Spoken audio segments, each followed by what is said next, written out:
Hello, and welcome to the many ways I'm ticking Una off right now.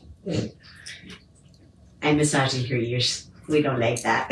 Apparently. She likes the chin, though. Chin scritches. Chin scritches are all okay. Everything's great. The kitties are in a mood today. Oh God, there are moods. There are lots of moods. It's a full moon. It's the first full moon of the year. Hey, Vincent. Vincent's particularly in a mood. Vincent's always in a mood. He's super moody today. But hope you're all doing well. Let's see. Happy New Year. Yeah, this is the first time we talked to you in the New Year, isn't it? So yeah, yes. we talked to you on the last day of the New Year last time. No, on the 30th. Okay. That's right. We were driving on the 31st. Yes. Ah. I Where'd my screen go? don't know. I don't know either. What'd you do with it? I tried to close the thingy on the back. You broke it again. I did not break it. Sorry. We're in a mood. Cats are in a mood, we're in a mood. But anyway, so yes. Everybody's in a mood. Yeah, Happy New Year. Hope that you're all doing well. Hope you survived the water apocalypse. Yeah. 2025 is off to a fantastic start. Cheers. Cheers. Yes. Let's just cheer it right now. Cheers, everybody. But, anyways, so what do we got going on? Well, we did have a haunted dinner last Friday. Come hell and high water. Literally. Yep. Managed to get it off the ground. We got water. Yes. We got enough to be able to open a restaurant. Yeah, or not us. I mean, Patrick Henry's opened. Henry. But, yeah, so we did the haunted dinner. Honestly, not too many people came out. Not surprising, considering weather and water. The whole issues that we had last week. But if you joined us, awesome. We did reschedule the John Marshall House tour that we had for last Saturday. Because it's of now weather and water. Yeah, push that back 2 weeks. So that is going to be January 25th now, 7 and 8 o'clock on that Saturday. So come on out, check that out.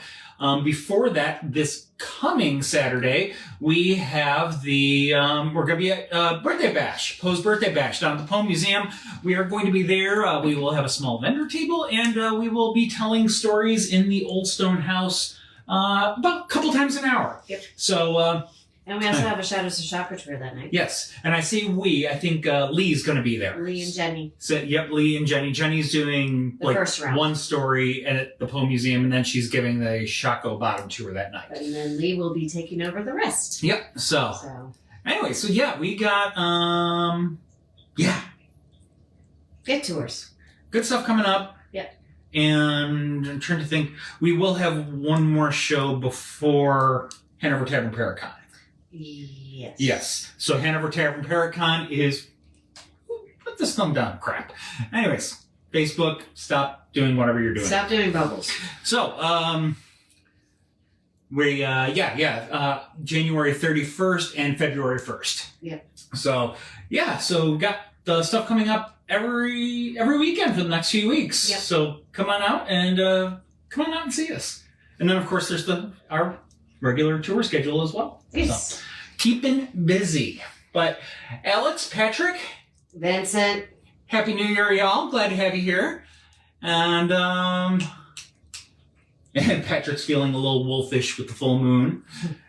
I think Vincent, I swear, is going to go out the front window at some point in time. Vincent's also feeling Vincent. There's the werecatish going on right now. Sorry, he has literally started running from the kitchen all the way up to the front of the room to jump upon the cat tree, which is right in front of the front window, and I'm waiting for him to miss. Let's not. I really don't want that to happen. Let's just not will that into existence. Knock the woods. But yes. And hi, Dana. Ghost Stories Universal Orlando. So, if you caught us, maybe you saw the TikTok. The TikTok / Instagram, Facebook Reels that I posted. So, got a couple of stories from Universal Orlando. And also, there is the... one in Hollywood.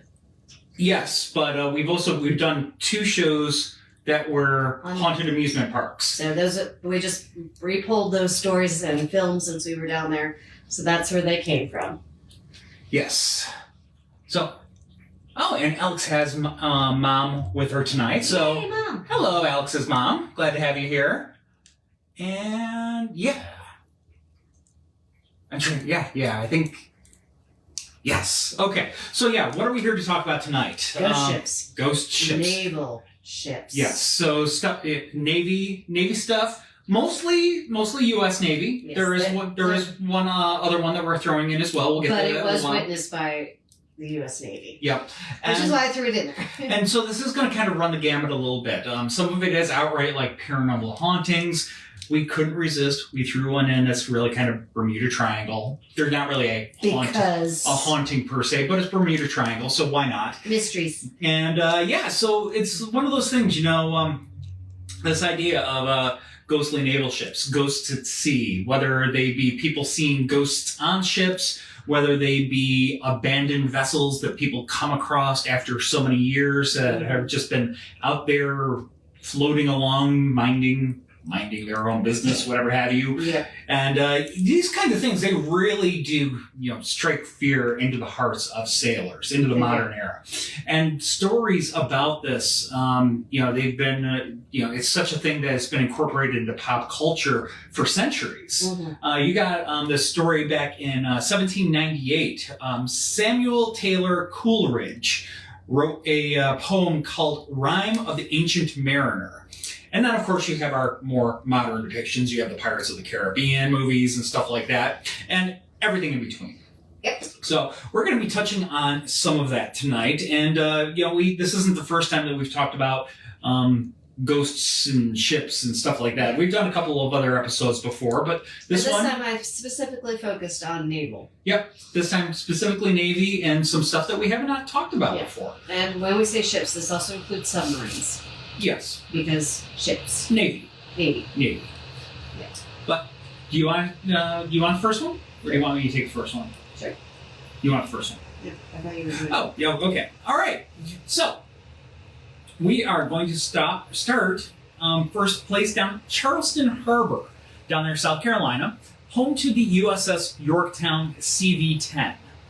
This aircraft carrier is the fourth of 5 United States ships to bear the name, a name that was taken from the Revolutionary War battle. The carrier is the focal point of the Patriots Point Museum, established in the 1970s. Joining the USS Yorktown are the USS Laffey, destroyer, and USS Clamagore submarine. And there is also the Vietnam Experience exhibit down there and the Medal of Honor Museum. So they got a whole lot of stuff going on down there. We haven't been over there. No, we've seen it from a distance. Yes, we've only been to Charleston once, and we did not make it over there on that particular trip. But anyways, this USS Yorktown, the CV-10, was originally named Bon Homme Richard, which means good man Richard in French. She was renamed to commemorate the USS Yorktown CV-5, which was lost during the Battle of Midway in June 1942. Excuse me. CV-10 was built in 1941 and first launched on April 15, 1943. She served during the final 16 months of World War II in the Pacific Theater and again during the Vietnam War. In total, the highly decorated crew of the Yorktown received 11 battle stars and was also the recipient of the Presidential Unit Citation. She was decommissioned in 1970, and in 1974 she was donated to Patriots Point Development Authority to become a part of their Living History Museum. Since coming to rest on its current home, multiple scary incidents have been reported by vessel visitors. On a cold evening in 1987, for instance, a group of Boy Scouts having a sleepover on the ship saw several apparitions all dressed distinctly in sailor uniform. One also witnessed a series of eerie red lights emerge from just below the surface of the harbor. In August 2008, William Butterfield took a photograph of what suspiciously looks like a ghost on the USS Yorktown's radar room. Good Lord. Do you need the whiskey to sniff it? Something. Anyways. The locker room is another area where people have frequently encountered spirits. The executive director of the museum became concerned by the vessel's high level of paranormal activity. In February of 2012, the investigators from the Ghost Hunters TV show were invited to the haunted ship. The team reported hearing odd noises, including doors slamming, laughing, and disembodied voices.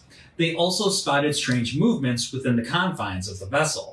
While on the second deck of the USS Yorktown, 2 members actually managed to film a ghostly figure standing up and moving. Spirits were also seen up and down on the flight deck. Some theorize that it's not just sailors of the CV-10 that linger on in the vessel. When the USS Yorktown CV-5 went down during the Battle of Midway, 141 men were lost with the ship. It seems that some of their spirits may have made their way over to the CV-10 as a new home. Tad Laguerre, a tour guide for Bulldog Tours, talked about how much he loves doing the ghost tour of the USS Yorktown and shared an experience he had while on the ship. He said, "There are some very odd sounds on this ship. There were some figures I've seen that shouldn't be there. I've heard footsteps right behind me and then turned around and find nothing there." He has also commented on the scents of the USS Yorktown. The ship has a particular smell about it. It's a smell of fuel and lubricants and men and sweat, and underneath all of that, coffee and cigarettes. And if you go home and don't take a shower, you lie down with that smell of the ship on you. You're going to have dreams, sometimes nightmares about this ship. Laguerre added that paranormal activity on the ship is frequently experienced more often by females, likely drawing the attention of the spirits of the all-male crew from the ship's years of service. This paranormal activity involves women being scratched or having a slight feeling of someone touching their shoulder. Another guide from Bulldog Tours, Bruce Orr, reflects on the hauntings and how they relate to his previous career in law enforcement.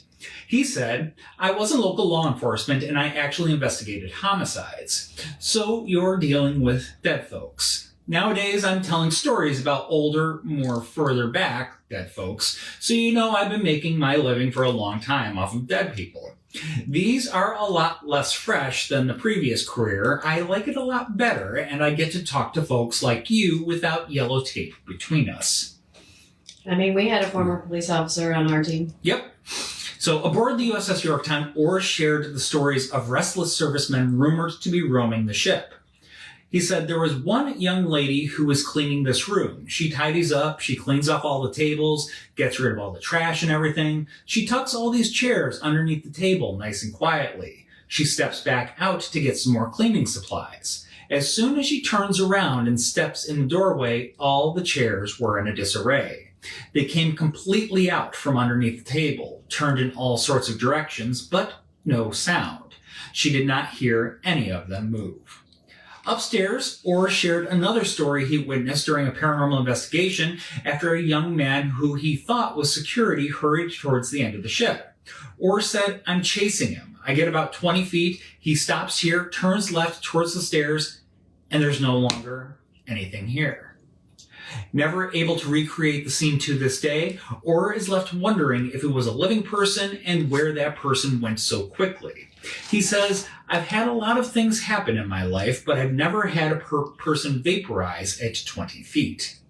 Orr also shared a story about a four-legged spirit that seems to linger about the USS Yorktown, smuggled aboard the Yorktown from the docks of Pearl Harbor. Scrappy, the canine sailor, was a crew favorite. Orr says, now Scrappy stayed on board the ship for quite a while. He stayed for a year.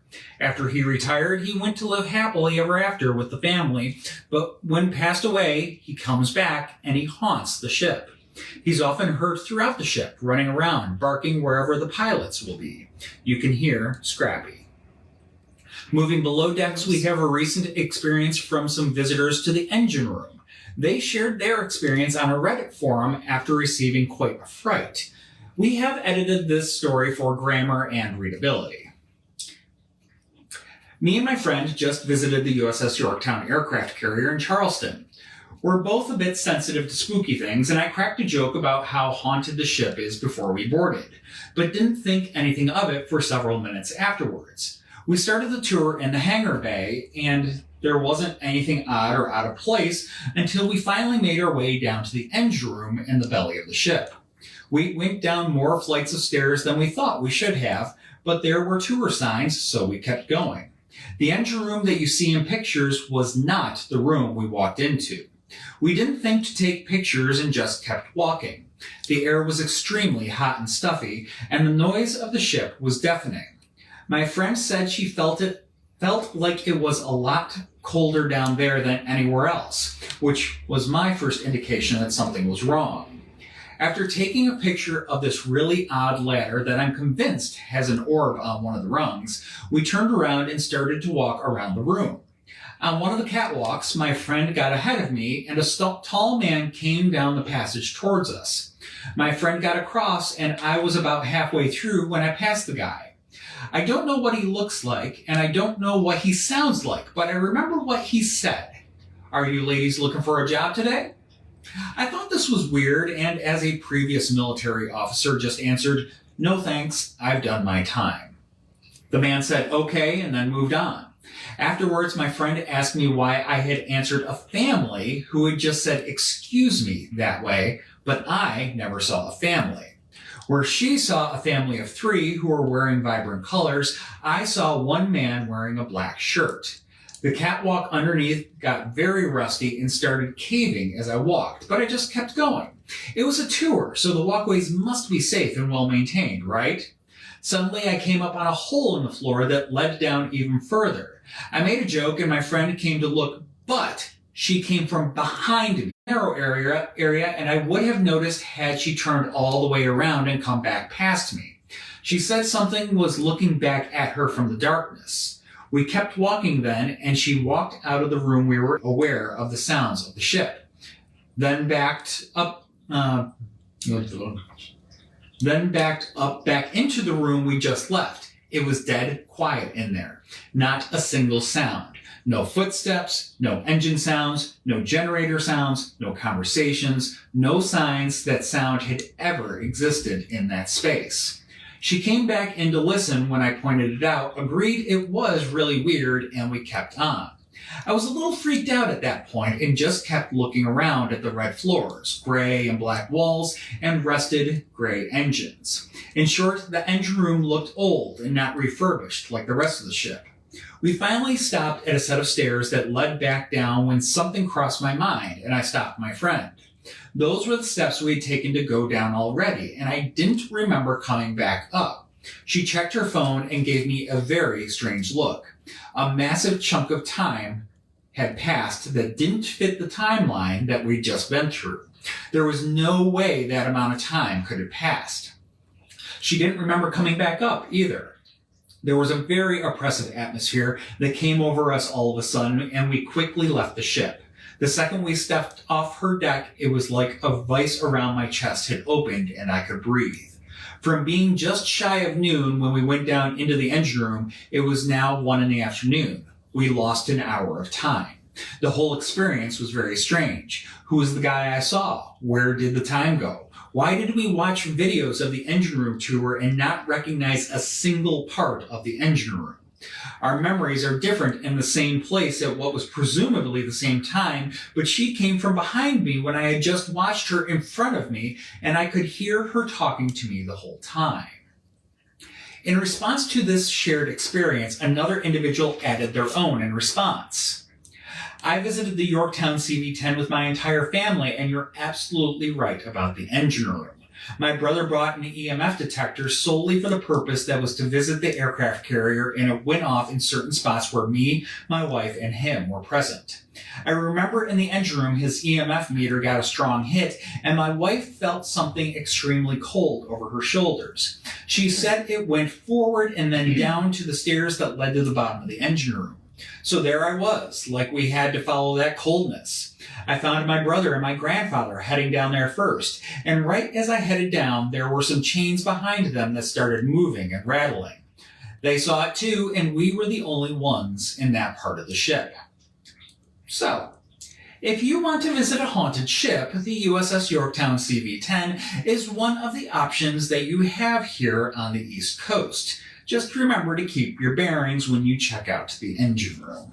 And Bulldog Tours is the company, the locally owned and operated company that does the tours, the paranormal tours on the ship. So that's who you want to check out to do a paranormal tour. And I saw we had a lot of talking going on. Yep.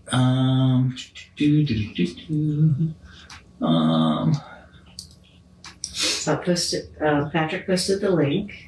Yep. Beverly chimed in. The embalmers will be at the Poe birthday bash on Saturday. So, yes, we will be there. The embalmers will be there. There's There's a lot of things going on. There's a lot of things going on. Doe Eyes will be there, another musical act. And I'm sure I'm forgetting somebody, and I apologize, but there's a lot going on. In any case, you can check it out, the Poe Museum website. Do be warned about that.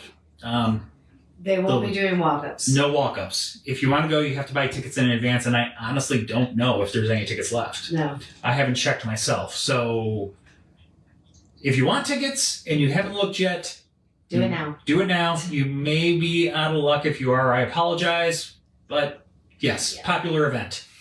So,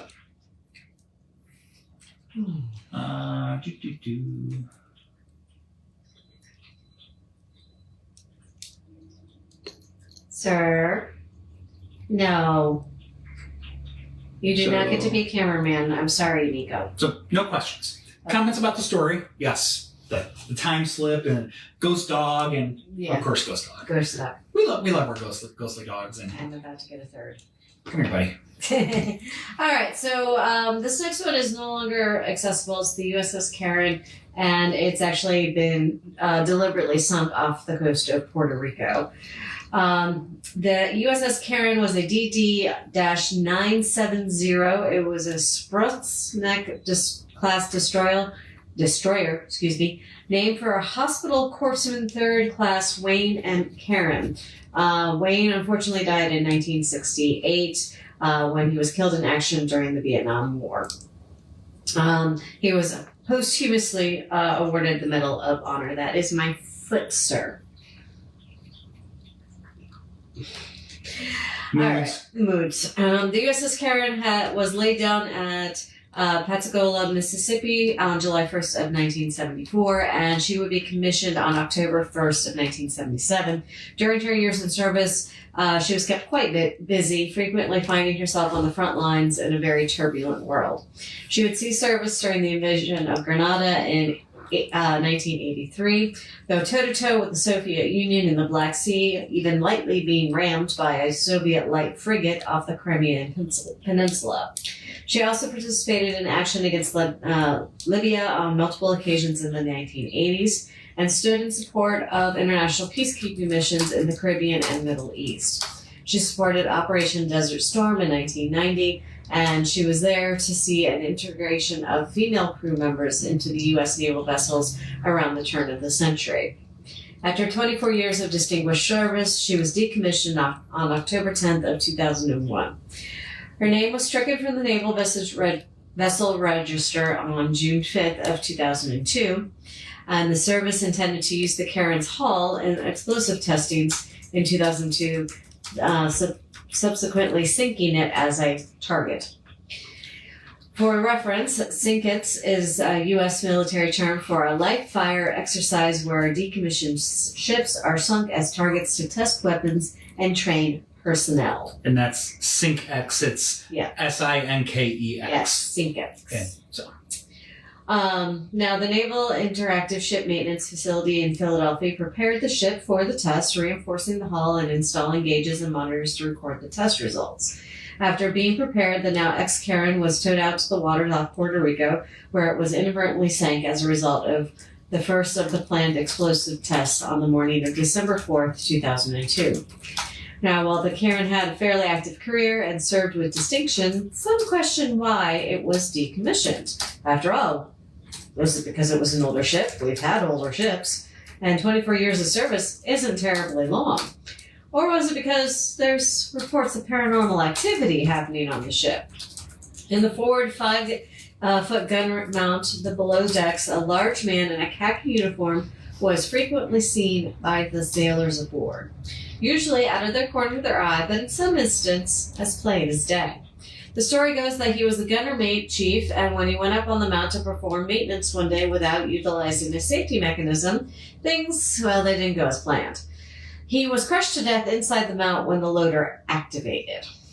After the incident, he was seen mainly at night inside the mount near the control panels by sailors stationed inside the mount. We don't think that one spirit would be enough to make the U.S. Navy sink a serviceable vessel, but there could be those who question the decommissioning of the U.S. Caron, and now she's been sunk so abruptly that unless you're a diver, you're probably not going to know. Well, that was poignant. Nice timing, Logs. Fireplace has opinions. So, yeah, the USS Caron. You get the Cyclops. I get the Cyclops. Fantastic. Are you helping Nico? Are you commenting? Oh, he's very much helping. Totally helping. Completely and totally helping. Yes. So, I mentioned there was going to be something about the Bermuda Triangle. Because we have arrived. I had to. Because why not? It's the Bermuda Triangle. There's a lot of ships that go missing there, and I could make a Myral reference. Yeah. And I did. Get my help. Unless he took it out. I don't know. I guess we'll find out. Okay. Sorry. If you made a reference and I took it out, I apologize. And you can go ahead and you can throw it back in at the end. If I did. I don't know. I don't remember. I'm sorry. Anyway, so how could the biggest ship in the U.S. Navy vanish without a trace? This was the question on many people's minds in March 1918 when an enormous collier, the USS Cyclops, disappeared on a voyage between the West Indies to Baltimore. A century on, it's no closer to being answered. That's what my reference was. What was it? Unless you've watched the second season of Loki and the TVA. Ah, okay. And then you know where it went. Now you know where the Cyclops went. It went to the rubbish dump. It went to, okay. I apologize. But there you go. That was my reference. You got to throw it back in. So I was confused. All right. Anyways. So the USS Cyclops was built in Philadelphia. She was 540 feet long and 65 feet wide. The ship was a Proteus-class collier, which could carry 12,500 tons of coal while making 15 knots with her twin screws. For reference, back in the 19-teens, that's not too shabby. The Cyclops had a crew of 306 people aboard. She had been sailing successfully since 1910, traveling between the Baltic Sea, the Caribbean, and Mexico, and assisting with moving coal around the world and helping refugees. She was based in Norfolk, but in 1917, when America entered World War I, Cyclops became a key naval asset, transporting troops and coal to fuel other ships all over the world. The USS Cyclops' final mission was to transport 9,960 tons of coal from her home port in Norfolk, Virginia, to Rio de Janeiro, Brazil, and bring back 11,000 tons of manganese ore.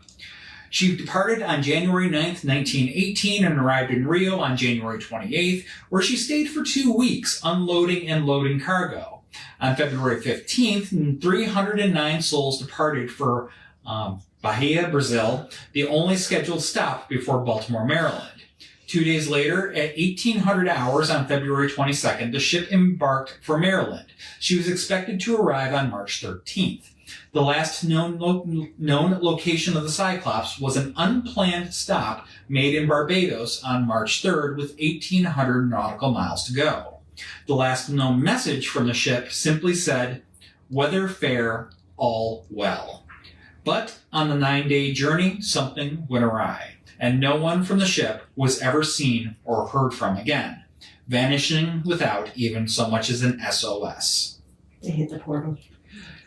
In a feature published a couple of years after the ship's disappearance, Santa Fe magazine described the strangeness of the disappearance. Usually, a wooden bucket or a cork life preserver identified as belonging to a lost ship is picked up after a wreck. But not so with the Cyclops. She just disappeared as though some gigantic monster of the sea had grabbed her, men and all, and sent her into the depths of the ocean.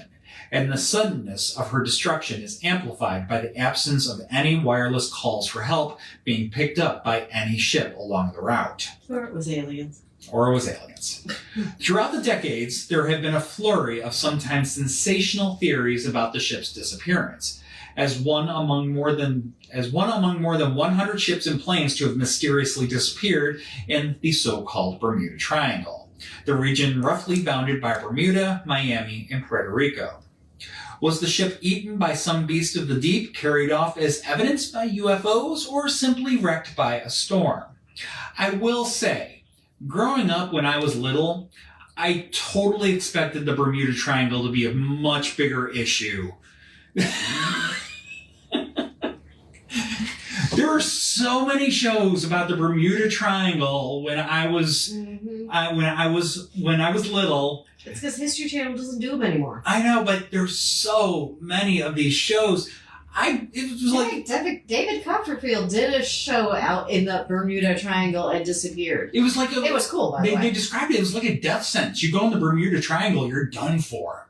Yeah, we flew over it. We did. Flying from Florida to Puerto Rico. Yes, we have flown through it. We have sailed through it. Yep. Yes, but anyways, I digress. So one of these days it'll get us. Yeah. So at the time, people wondered whether the ship and crew had been the victim of a German submarine or raider. It was possible. It was barely a year into the war for the United States, and the Cyclops would have made a strategic target. Yet nothing materialized, and as time went on, it has become less and less likely that German crafts had been in the area at all. Others pointed fingers at the captain, George W. Worley. Months earlier, some members of the crew claimed Worley was a drunk, unsuitable to steer a ship. There were even reports of a minor mutiny staged on board the ship.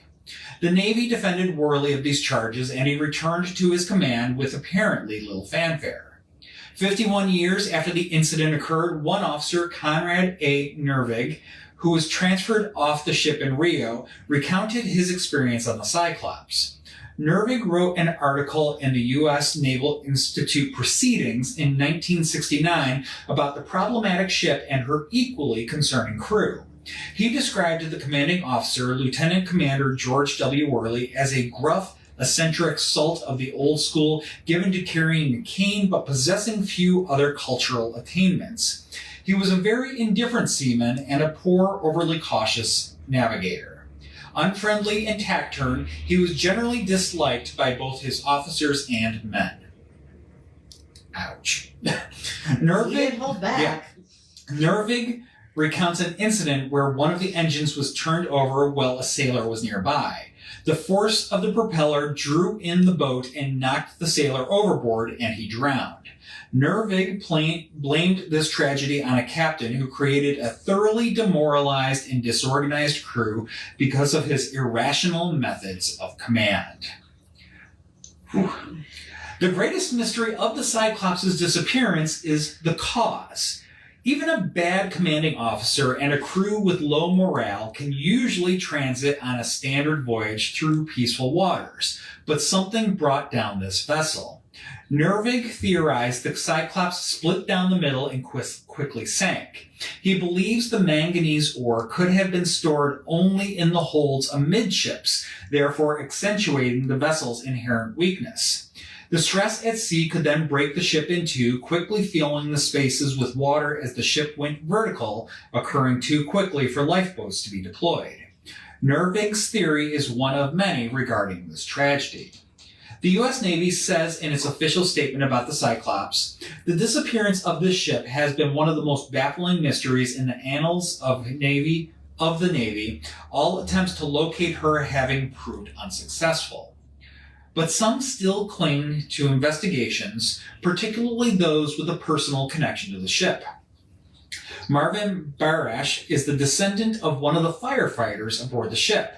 He spent more than a decade researching its history, painstakingly gathering Navy records, ship logs, and any evidence that might come in useful, including a blackened bag of manganese ore. The whole existence of the ship has been swept under a rug, he told the Baltimore Sun. It wasn't like it was lost in glorious battle, it just fell off the face of the earth. Barash has his own suspicions about what happened to this lost colossus. A series of mechanical failures, a crew unused to the new heavy cargo, and a final great rolling wave that tipped the ship and her passengers into the ocean forever. The last is a theory that was more seriously looked at in World War II when two of Cyclops' sister ships were lost at sea after being sunk by an overload of heavy metallic ore. All of this, he thinks, may have coincided with the ship passing over the Puerto Rico Trench, the deepest part of the Atlantic, where she would be near irretrievable. Despite his misgivings, Barish retains some hope that the ship will be discovered, especially as undersea exploration technology improves. There are fewer and fewer lost shipwrecks every year, with high-tech devices spotting vessels believed to be gone for good. The Cyclops may be next on the list. Barish says, "I just want her to be found." Many think it's theoretically possible that the ship and her crew were sucked up by an alien spacecraft, or that they accidentally entered another dimension. Oh, no, here it is. Oh, sorry. Just reference the TVA from the Loki Marvel series. There you go. I didn't take it out. Okay. All right. I thought I had it sooner. My bad. So, this might seem far-fetched, but before dismissing these outlandish possibilities, skeptics might want to consider the fate of Cyclops' sister ships, mentioned previously, the Proteus, Nereus, and Jupiter. At some point after November 23, 1941, the USS Proteus, the lead ship in the class, was sailing in the Caribbean when it also disappeared. Some have suggested that she, too, may have strayed into the adjacent Bermuda Triangle.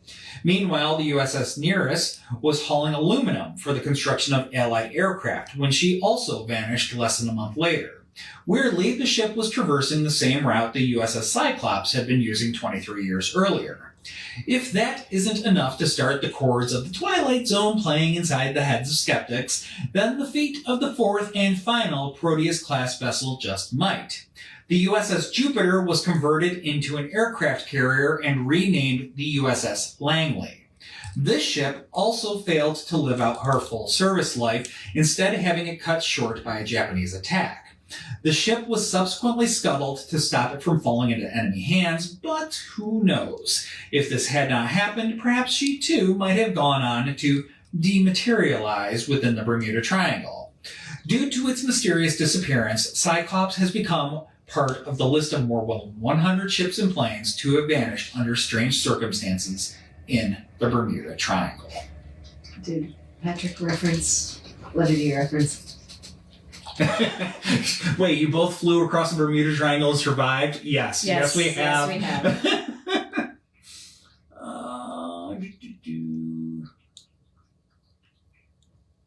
Yeah, he appreciated the reference.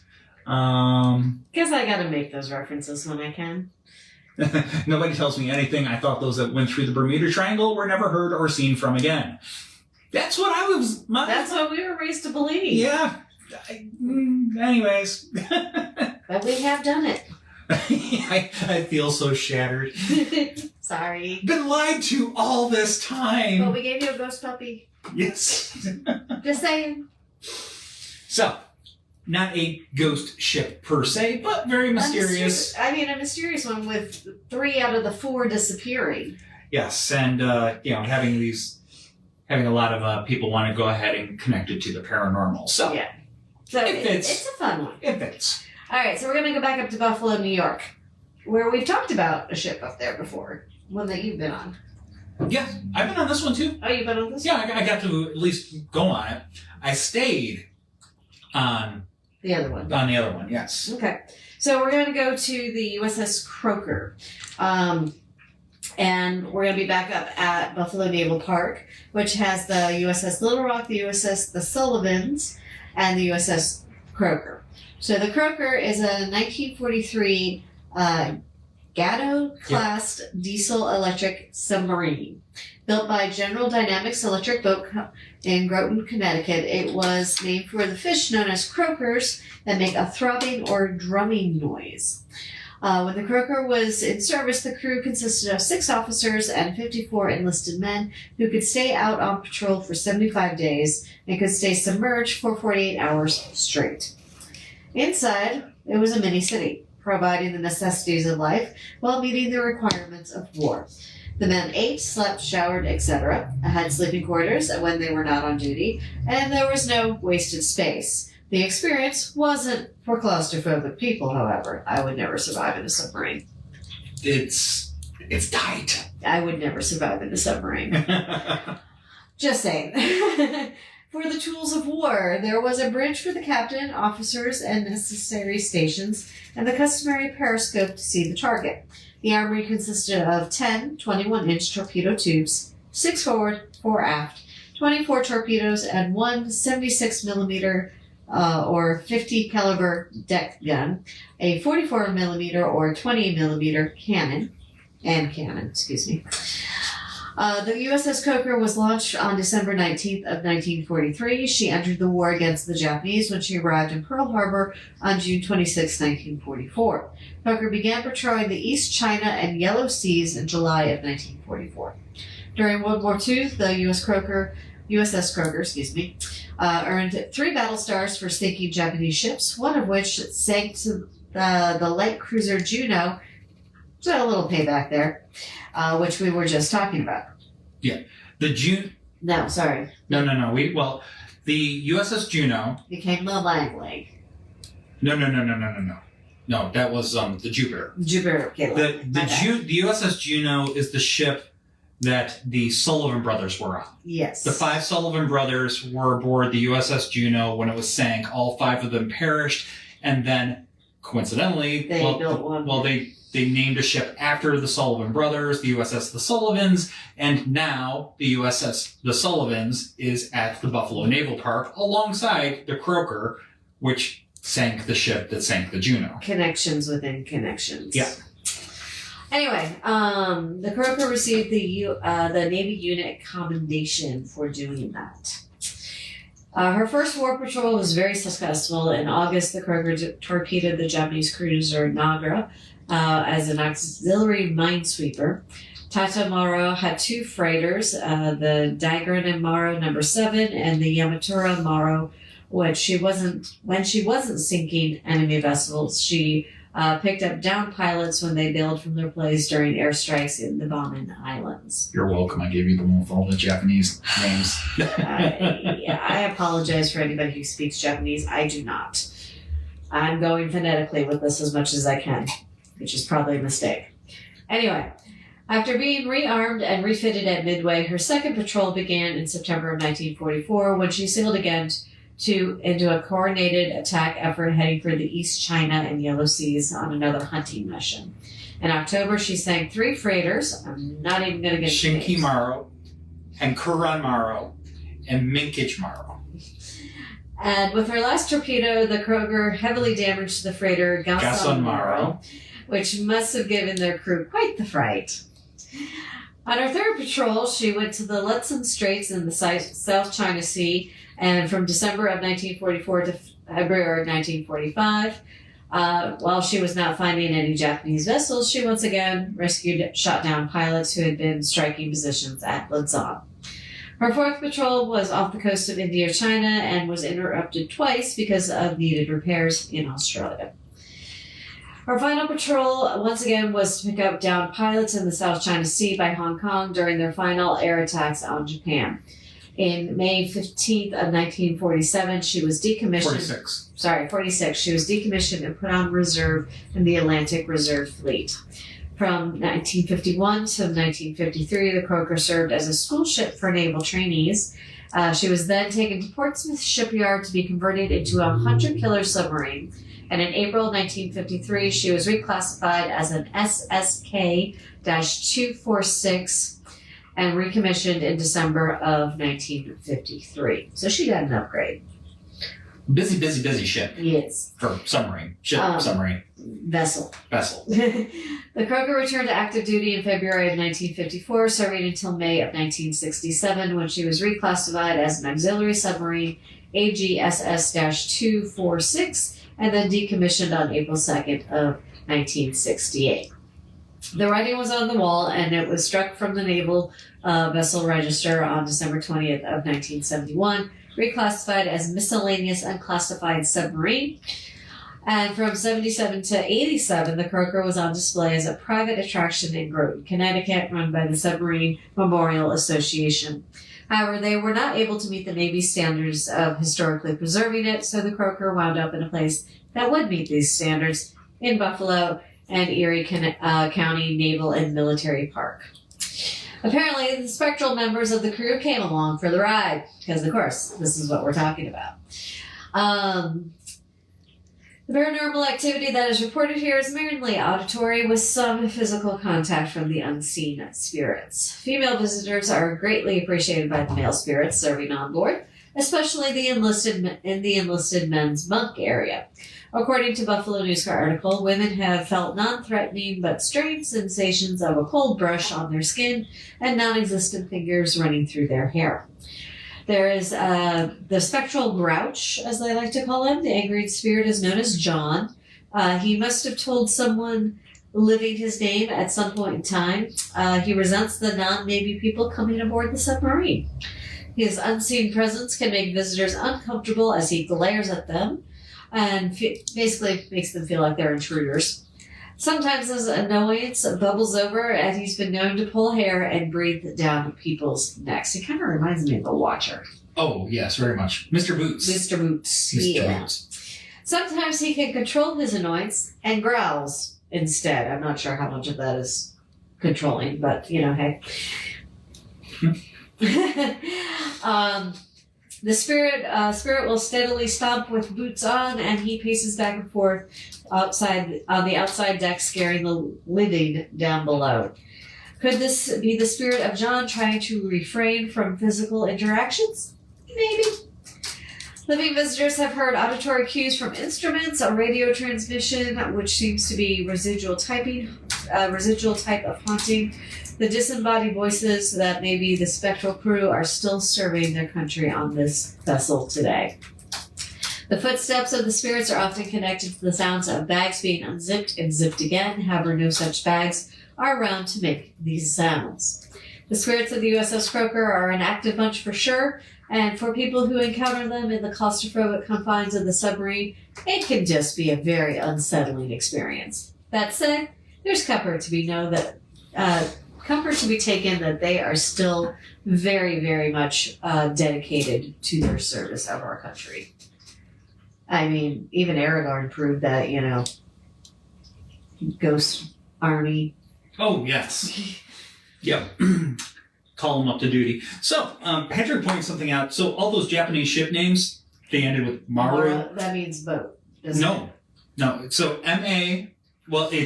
in our alphabet, it's M-A-R-U. Yeah. And it's actually literally translates to circle. Oh. Circle is, it's the, so in Japanese, this circle symbolizes completeness and perfection. So it's often used, a lot of Japanese ship names have Maru on them. But it literally translates as circle. Cool. I learned something new. I didn't look that up until just now because Patrick pointed it out in the chat. I'm like, you're right. That Maru is very popular. So that's what it is. Pardon me. I'm starting to lose my voice again. Okay. Yes. So, all right. So, next one, we are going to go ahead. We are going to throw in a ship from another navy. But as I said, the Americans' naval witnessed this. Oh, yes. So that's why the connection's there. Yes. So turning our attention from the U.S. Navy, we will have a look at German U-boat UB-65, often referred to as the Haunted Submarine. Within a week of its launch, the submarine had a large number of unusual deaths and accidents on board. Among the more notable deaths is a crewman who fell overboard during a storm.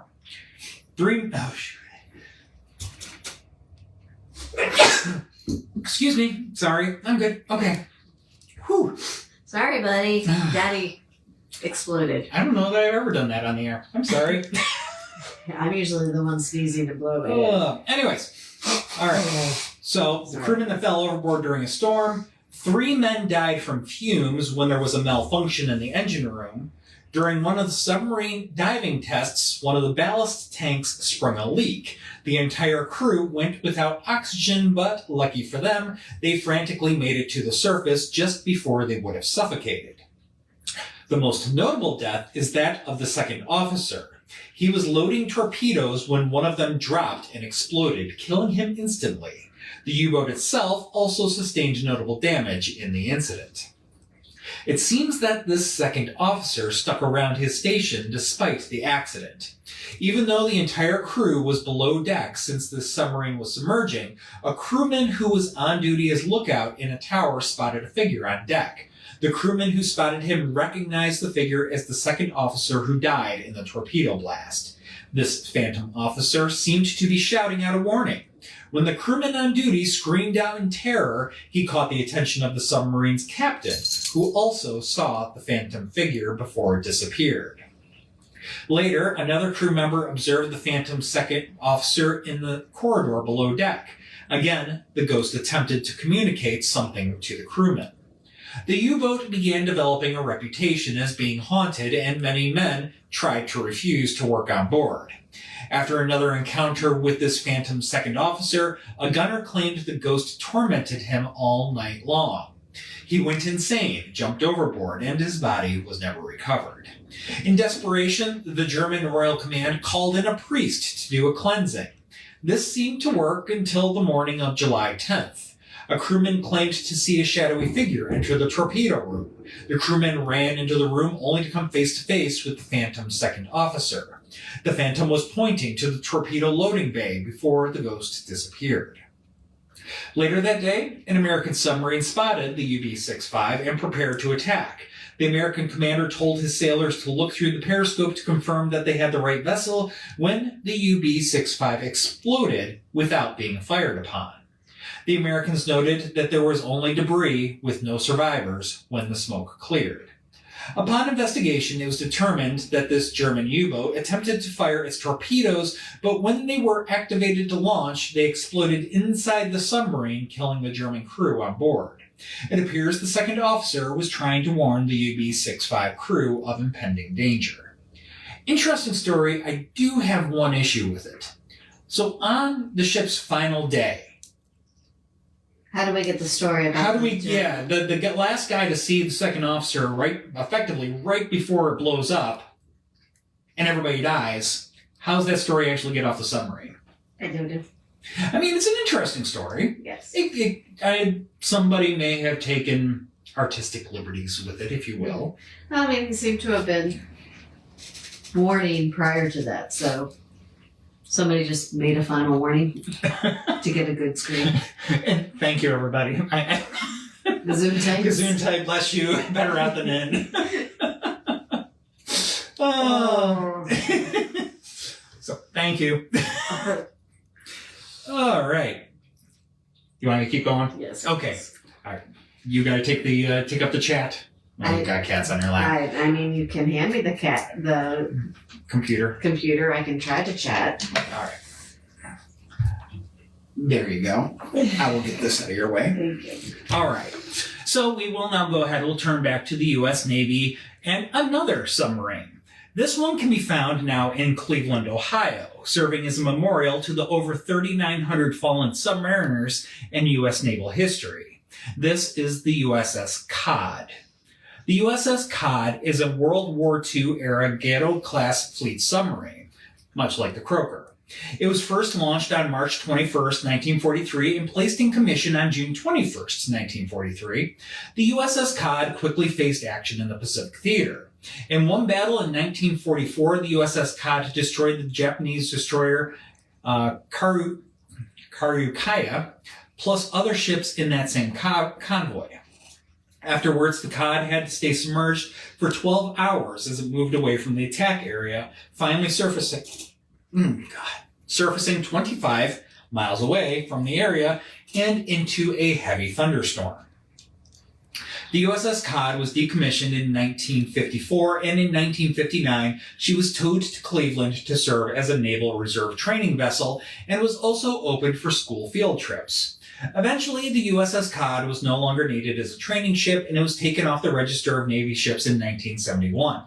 Later, a group of Clevelanders created the Cleveland Coordinating Committee to Save Cod. CCCSC. Okay. That just sounds really, really fun to say fast. Their intent was to preserve the USS Cod as a memorial to be maintained on Cleveland's lakefront. The group was given guardianship of the submarine by the Navy in 1976, and in 1986, the U.S. Department of the Interior designated the USS Cod as a National Historic Landmark. Today, Cod is one of the finest restored submarines on display and is the only U.S. submarine that has not had stairways and doors cut into her pressure hull for public access. So no, it is not accessible. It's just there. Yes. Visitors to this proud ship use the same vertical ladders and hatches that were used by her crew. Cleveland can claim partial credit as Cod's birthplace, since the submarine's 5 diesel engines were built by General Motors' Cleveland diesel plant on Cleveland's west side. So the motors eventually came home. And yes, the USS Cod is reported to be haunted. Because that's why we're here. Yes. So it has been included in the Haunted Cleveland Ghost Tours. A soldier, Andrew Johnson, told his crewmates that he would die on board the USS Cod. In the end, he was right and was later lost to the sea in the course of saving his shipmates from disaster. Since it was decommissioned, visitors have heard footsteps and reported inexplicable dark blurs in photographs. Soldiers training on board report alarms going off in unmanned sectors. It is said that Johnson remains bound forever, following visitors through the empty corridors to this day. If you want to visit the USS Cod, it is open for tours during the summer months only. I think it's just like May through September, Memorial Day to Labor Day type thing. So you got to go during the summer. Its legacy and service do continue on into the modern era. Oh, and that was our last one for tonight. I thought we had one more, but that was it. So, thank you very much for tuning in. Through our moody cats and my sniffling and sneezing and all that good stuff. Hope you enjoyed the show. I'm replying to Alex, who is sharing these stories with her father, who is a 40-year naval employee. Oh, really? Yeah. So I'm typing so everybody can see it. I haven't hit enter yet, but I found a lot of these stories. They have a Navy online magazine that personnel can actually write articles to about everything and anything. And there are a lot of haunted articles on there. So it's a really good wealth of research. A lot of this actually came from an official U.S. Navy publication. Yeah. Over the years. Not a single publication, but over the years. And they have one for each of the services. And whenever we talk about forts or military, I usually go straight to them first, because we get those first-hand accounts. Yeah, I mean, they're fantastic sources, and I mean, kudos to the military for having an open mind, giving a little bit of credit to the spectral side of things. So I always love it when I guess you could say, notoriously serious institutions get in on the paranormal side of things. I love to see it. So, but yeah, that's where a lot of the stories came from for tonight. Now, as we mentioned before, got a few things going on. Remember, Poe Birthday Bash this Saturday. I don't know if it's sold out. If not, get your tickets soon if you want to come on out for that. Then the following Saturday, we have our rescheduled John Marshall House tour, which hopefully the weather will be more decent for that. And then after that, we will be back with our next show here.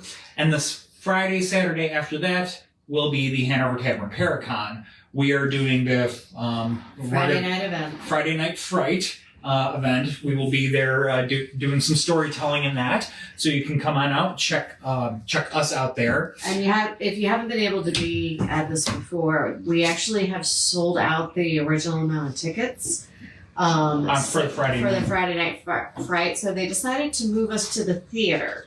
We're going to be on stage. Haunts of Richmond on stage. And now we have more tickets available. Yes. And we're not the only thing on Friday night. They do have a couple of other things going on. There's a reading. A reading of The Room. So that'll be up, and I think there's one more thing. Yeah. So there's actually 3 things going on that night. Yeah. No investigation Friday. The investigation will be Saturday night. but that's after all day of the vendor area will be open all day Saturday, and then there will be panel speakers again in the theater throughout the day, and then the investigation in the evening. So go ahead, look up Hanover Tavern Paracon, and you can come on out and join us for that. Yes. So we'll be there with our friends from Transcend Paranormal and Secret Eye, and all kinds of good folks will be there. So hope to see you there as well. That's what we got coming up over the next few weeks. And circling back, our next show here is going to be Haunted Arctic. So we did Antarctic, now we're doing Arctic. So we're going north this time. Yeah, last episode was South Pole. This next episode, North Pole-ish. And the Arctic is much larger than the Antarctic, so we're jumping around a couple of different locations. Got to stretch your legs a little bit, if you Yes. will. So, anyways, so that's what we got coming up. And then I'm going to get back to States after that. Yes, it's been a while since we, last time we did States was November. We will return to States with Wisconsin and Wyoming on the top of the block. Yep. So, got the shows planned out for a little while to come. And with that, we will go ahead. We will bid you adieu. Thank you so much for watching and for putting up with our sniffling and sneezing and moody cats. And you guys say night-night, sir? You guys say night-night? You want to help me turn off the camera? I'm going to bleep. Bye-bye, y'all. We'll see you later. Beep, beep.